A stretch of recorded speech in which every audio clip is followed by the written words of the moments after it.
नमस्कार दोस्तों। राजस्थान के अंदर राजनीति इस समय बिल्कुल गरमाई हुई है और गरमाई हुई है नेताओं के भाषणों के कारण, उनकी बातों के कारण।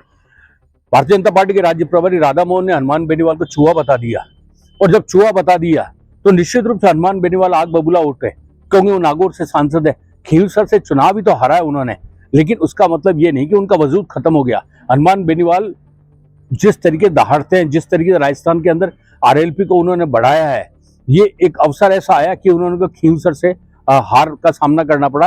हालांकि हनुमान बेनीवाल साफ तौर पर कह रहे हैं कि भारतीय जनता पार्टी के पास कोई कैंडिडेट ही नहीं था। उन्हीं की पार्टी का, उन्हीं का तैयार किया हुआ, उन्हीं की पॉलिटिकल नर्सरी के अंदर तैयार हुआ रेवंत राम को अपनी तरफ ले जाके उसको चुनाव लड़ा के जीता। तो जीत उनकी नहीं है। और जो खींवसर के अंदर कह रहे हैं हरा दिया हरा दिया हरा दिया, तो हनुमान बेनीवाल साफ तौर पे कहते हैं कि पिछले बार के मुकाबले वोटों की संख्या बढ़ गई। हार का क्या सवाल है? हारने की तो स्थिति नहीं है।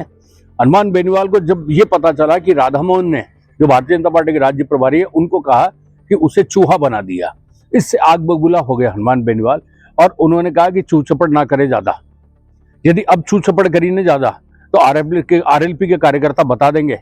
वैसे उन्होंने कहा कि है कौन ये राधा मोहन? राज्य प्रभारी के बारे में दूसरी पार्टी के नेता का यह कहना उनकी पूरी तरीके से उनको वस्त्रहीन कर गया। यदि राधा मोहन ये बात नहीं बोलते तो हनुमान बेनीवाल को बोलने की जरूरत नहीं पड़ती।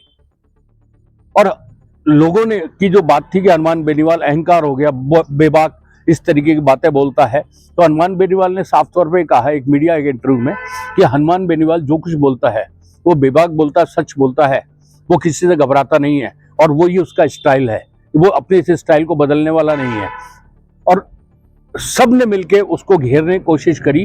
कांग्रेस का कैंडिडेट जो था उसने तो बीजेपी के साथ में बिल्कुल एक पैक्ट के तहत चुनाव लड़ा, और जो वोट खत्म हुए हैं, वोट जो खींवसर में खत्म हुए हैं, वो बेसिकली कांग्रेस के खत्म हुए हैं। हनुमान बेनीवाल के वोट खत्म नहीं हुए हैं। इसलिए जो भी राधामोहन बोल रहे हैं सोच समझ के बोले, क्योंकि हनुमान बेनीवाल कल भी शेर था और आज भी शेर है।